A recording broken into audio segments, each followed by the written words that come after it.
From this presentation onwards, we will understand dictionaries in Python. In this presentation, I will introduce you to the concepts of dictionaries. This lecture is all about the introduction to dictionaries.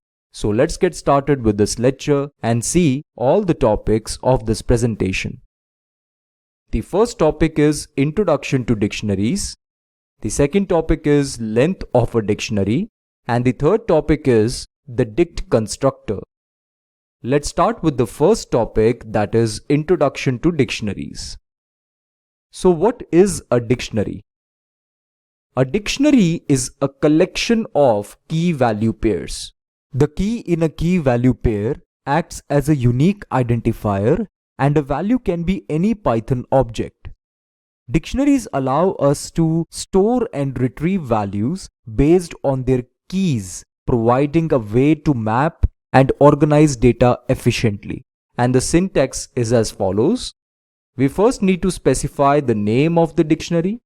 It is represented by dict name, followed by equal sign, which is the assignment operator. Then within curly braces, we can specify as many key value pairs as we want. But each key value pair must be separated by a colon. So this is very important. Now let's see how to create a dictionary in Python. For this, we will open our command prompt and we will activate the Python interactive shell. Now let's type this command, car equal to brand Audi model Q7. We are trying to model a car through this dictionary. In this dictionary, we have a total of 2 key value pairs. The first key value pair is brand Audi and the second key value pair is model Q7. Each key value pair is separated by colon as it can be observed. Now let's hit enter and type car. And now to see the dictionary, let's hit enter again. We will get the dictionary with 2 key value pairs, brand Audi and model Q7.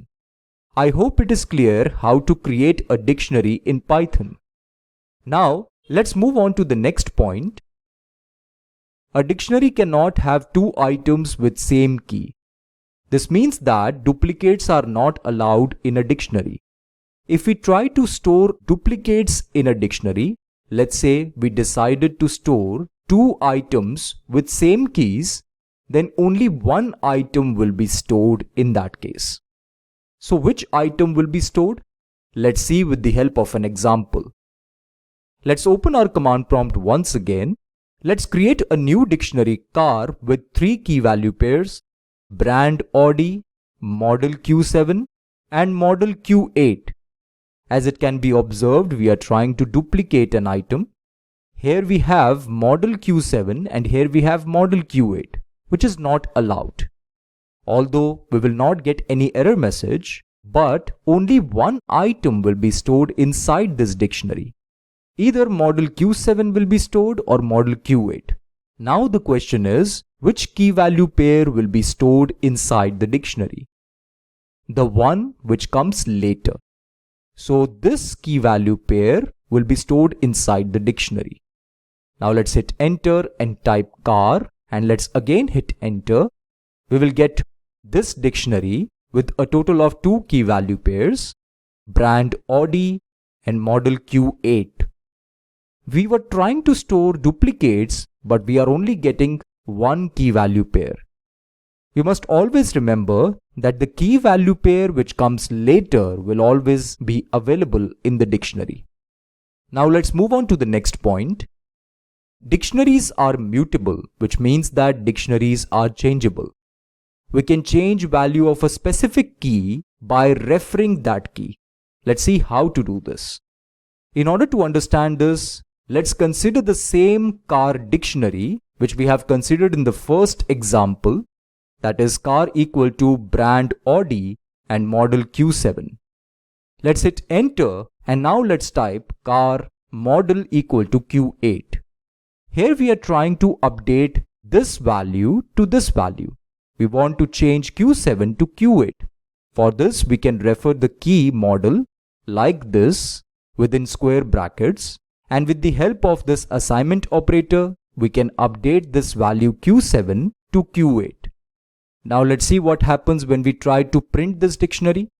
Let's hit enter and type car, and let's again hit enter. We will get this dictionary where we can observe that model is now updated to Q8. So with this, I hope it is clear how to update any item in a dictionary. So dictionaries are mutable. We can make changes to any value in a dictionary. Now with this, we are done with the introduction to dictionaries. Let's move on to the next topic, that is length of a dictionary. So how to determine the length of a dictionary? The length of a dictionary can be determined using the len function. Also, we must note that it gives the count of key value pairs of a dictionary. It will always give count of pairs, not individual keys and values. Let's open our command prompt and let's consider the same car dictionary with brand Audi and model Q7.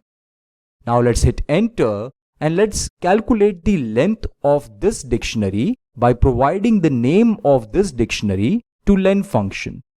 Let's do this. Let's type len car. Let's hit enter. We will get 2 as the result because there are 2 key value pairs in this dictionary. I hope this is clear. Now let's move on to the next topic, that is the dict constructor. The dict constructor provides an alternative way to create a dictionary. We know one way to create a dictionary. Now let's try to create the same car dictionary with brand Audi and model Q8 with the help of this dict constructor. For this, let's open our command prompt and let's type car equal to dict, brand equal to Audi, comma, model equal to Q7. Note that here, keys are not wrapped within single or double quotes. Also, in place of colons, we have equal signs.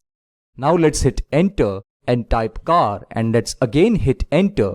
We will get the same dictionary with 2 key value pairs, brand Audi and model Q7. So it is up to you which method you want to use to create a dictionary. I hope with this all the topics are clear. Okay friends, this is it for now. Thank you for watching this presentation. I will see you in the next one.